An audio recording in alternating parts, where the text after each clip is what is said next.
told yourself, I'm just not an artist? Well, what if I told you you were wrong and you could actually make something like this?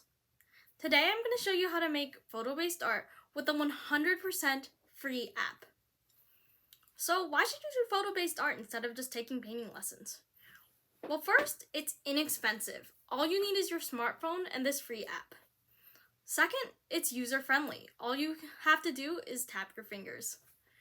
And finally, it's super fun. The 4 main stages of making photo-based art are the touch-up stage, the paintify stage, the lighting stage, and the definition stage. Let's dive in. So the first thing we're going to do is find the app on the App Store. So it's just called Polish. Type that in, one of the first results. Then download that, pick out a photo. This is just a real simple one I took while on a walk.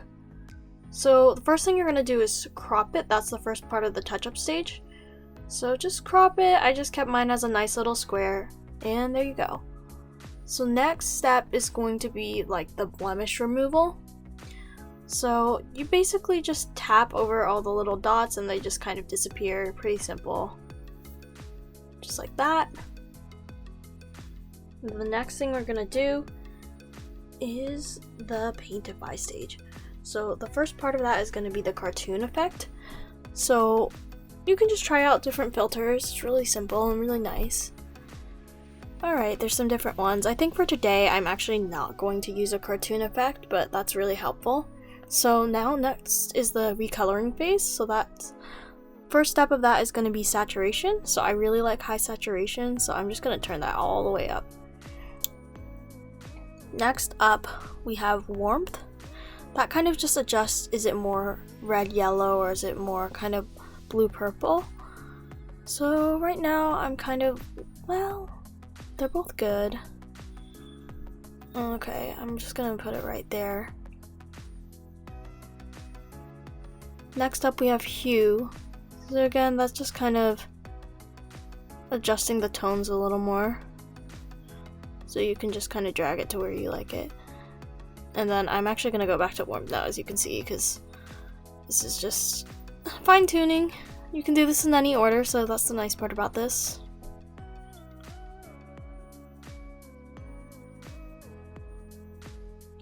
Alright, here we have the tint. So you just pick a color and it basically just puts like an overlay of that color really lightly over it. So you can see that it's a little more obvious with the blue when I turn it all the way up, but I'm not going to do it like that. So, and then we have the brightness. This leads us to the lighting part of our touch-up, or not our touch-up, this is the lighting phase. So we're just going to adjust that, just lets in more light. Just kind of like adjusting the exposure on a photo. Next up we have shadows and highlights.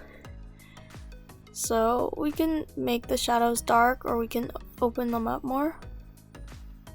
And then highlights is just going to be the opposite of that. So, that didn't make much of a difference, but Then next up we have fade. So fade basically just puts like a white tint kind of over everything. I don't particularly like fade that much, so I don't use it that often. So now we've reached our final phase, which is the definition phase. So first part of that is going to be contrast. So I like high contrast. So just pulling that all the way up. And then just touching up some stuff with brightness as well. Next we're going to move on to sharpness. I'm going to increase that. I generally like to pull that all the way up or pull it all the way down.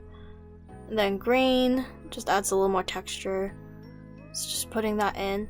And then finally, we're gonna move on to vignette. And that just adds kind of darkness to the different corners. So it basically just draws your eye to the center. So I'll just do a little bit of that. And that's pretty much it. Now that we've learned to touch up photos, paintify photos, properly light photos, add definition to photos, and add text if we want, we really know how to make some nice art. So next time someone tells you, you're just not an artist, you can show them this.